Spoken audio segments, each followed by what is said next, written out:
And in my lecture this evening, I'm going to examine in particular some very specific recent attempts to understand the relevance of political forces and institutions in shaping the practice and social meaning of state punishment.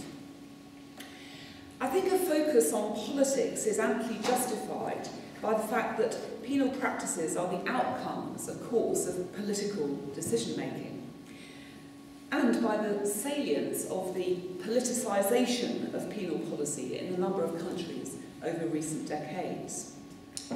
Political institutions like parties, electoral systems, political interests and how they're conceived and organised, political mentalities and climates of opinion, all of these seem potentially relevant to explaining how punishment develops. And each of these factors calls for analysis in historical and comparative terms. How, for example, has the climate of political opinion in relation to punishment changed in different countries over the last half-century? How far are such changes driven or driving political action? And how are they related to other features of social structure? How far can the distribution of political interests, itself shaped by distinctive political institutions, explain trends in punishment? Can we arrive at broad conceptualizations of families and political system which help to shed light on the distinctive trajectory of penal policy in different countries? Now that's an intimidating array of questions, and of course I need to make a selection. So what I'm going to do this evening is to focus on just one argument about the relevance of the political, which has been especially influential in accounts of punishment during the last decade. And this is the argument that politics can usefully be characterised as broadly liberal or neoliberal, or as social democratic, and that the concomitant rise of neoliberalism has been associated in many countries with an intensification of penality. I'm going to call this the neoliberal penality thesis. And in the rest of the lecture, I'm going to set out what I take to be the key arguments for that thesis before presenting a critical analysis of its utility.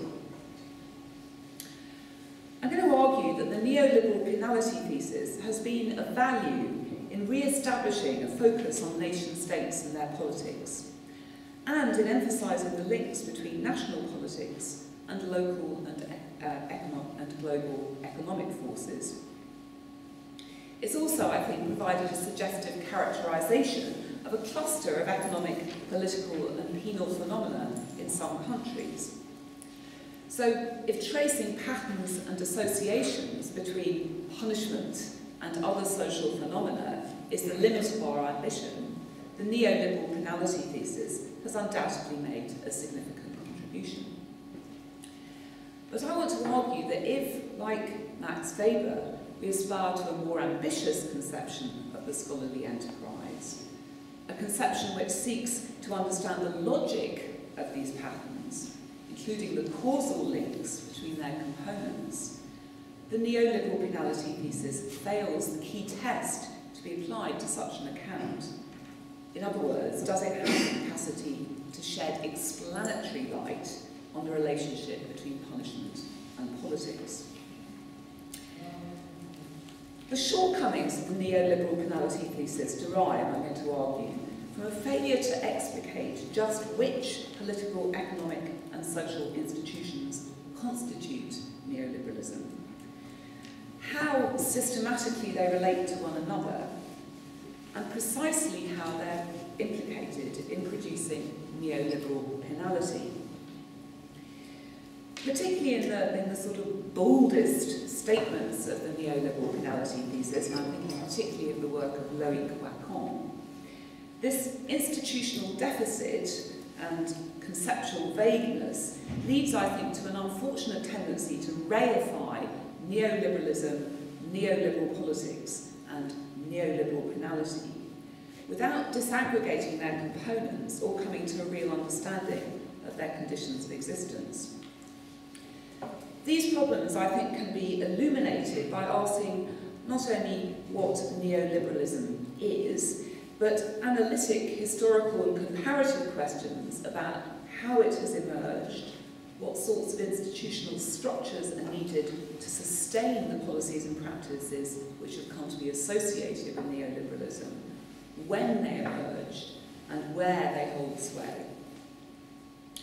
This sort of comparative and historical scrutiny reveals that the purportedly distinctive features of neoliberalism can actually be found in a number of times and places beyond the contemporary era of so-called neoliberalism, while conversely, many of its purported conditions of existence also apply in times and places which have not produced neoliberal finality.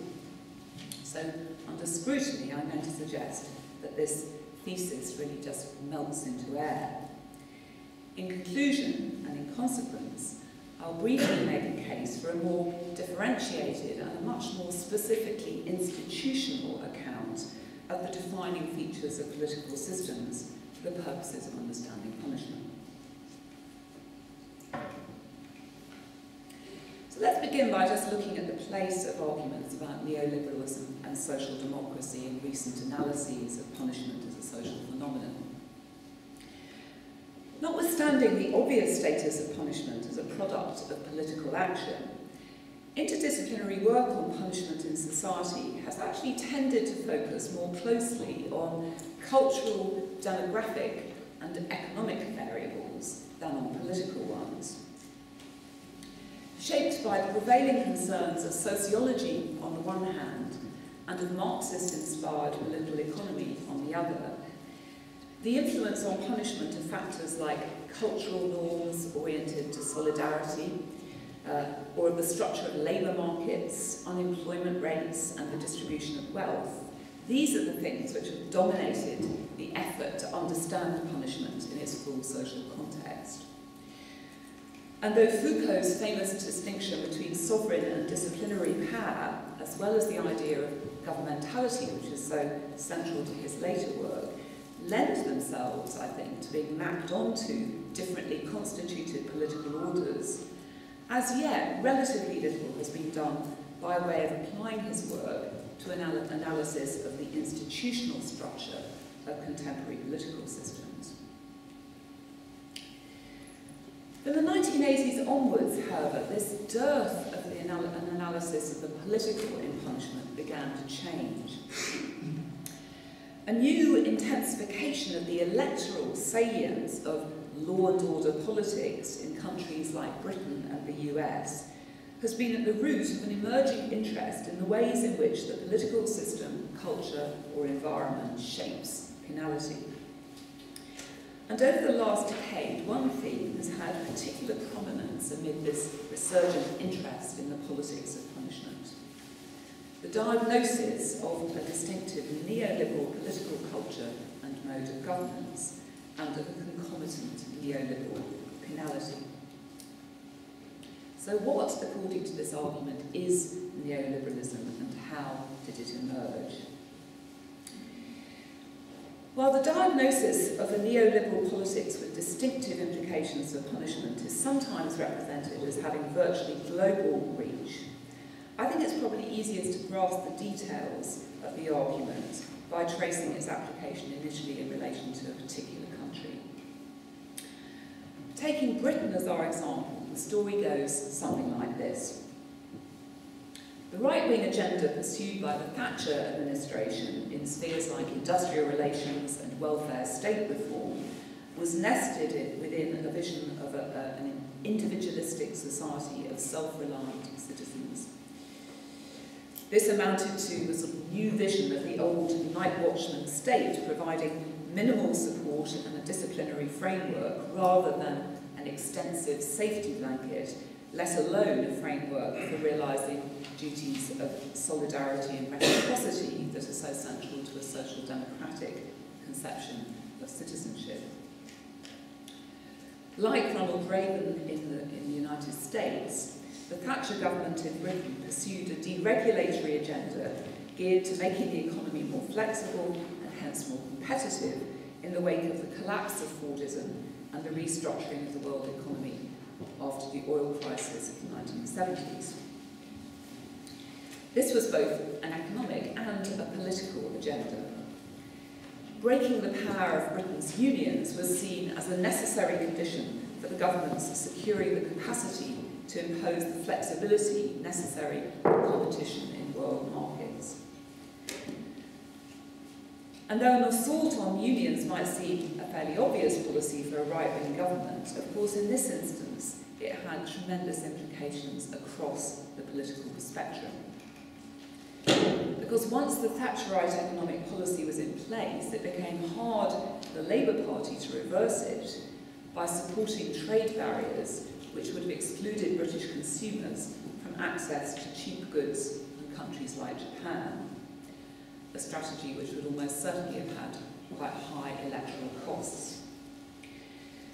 The development of an interdependent, globalised economy bolstered the argument for increased flexibility and competitiveness. The deregulation of financial markets gave a new spin to the sway of financial capital in the UK and the US, and the celebration of consumption was presented rhetorically as, respectively, a radical assault on the class system and a confirmation of the American dream. Over the last two decades, the repositioning of politics attendant on these reforms of the economy and the welfare states in countries like Britain has come to be conceptualised by a number of scholars in terms of decline of social democracy and the rise of neoliberalism. As Robert Reiner, I think one of the most thoughtful exponents of the neoliberal penalty thesis, puts it, neoliberalism is the most common label for the economic theory and practice which has swept the world since the early 1970s, displacing communism in Eastern Europe and China, as well as the Keynesian mixed economy welfare state consensus that had prevailed in Western liberal democracies since the Second World War. As an economic doctrine, it postulates that free markets maximise efficiency by signalling consumer wants to producers, optimising the allocation of resources, and providing incentives for entrepreneurs and workers. Beyond economics, however, neoliberalism has become, I want to emphasise this, the hegemonic discourse of our times, so deeply embedded in all corners of our culture that its nostrums, once contested, have become the common sense, taken for granted orthodoxy, underpinning most public policy debates, a very large claim.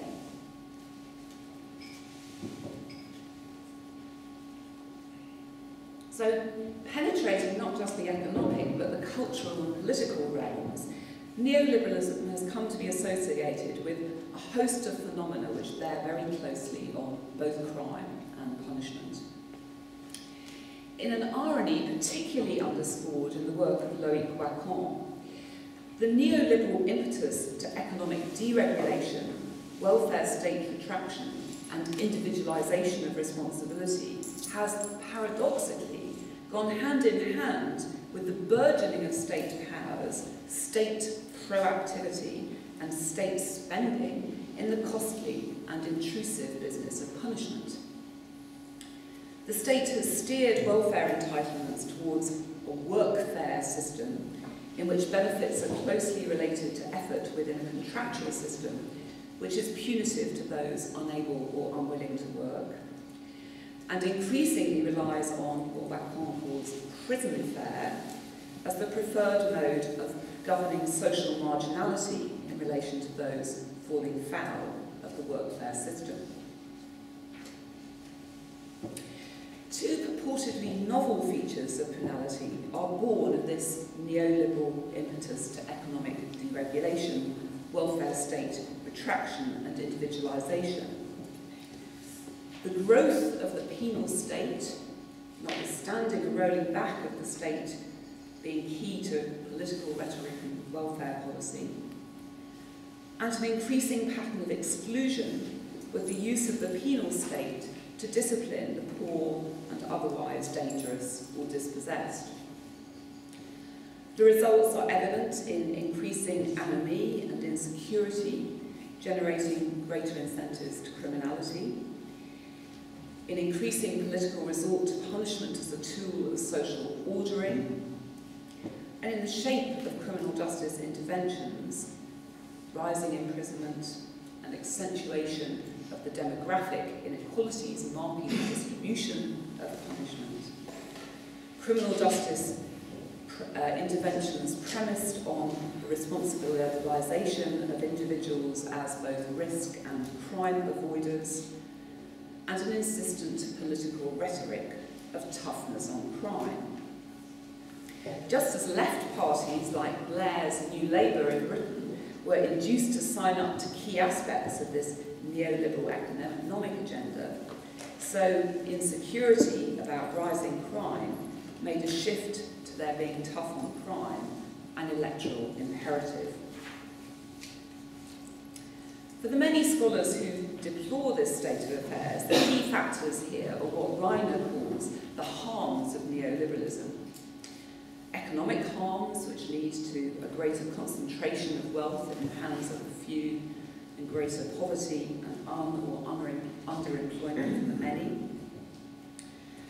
Social and political harms in terms of health, social conflict and violence. Ethical harms in terms of increased materialism, egoism and irresponsibility. But what precisely does neoliberalism consist in at the level of underlying institutional arrangements?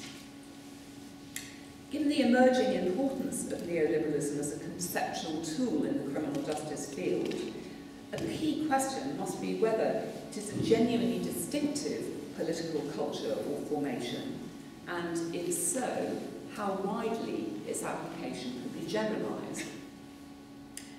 Conceptually, neoliberalism looks something like a form of laissez-faire liberalism in a new environment and under new technological conditions of governmental institutionalisation, economic production, communication and mobility.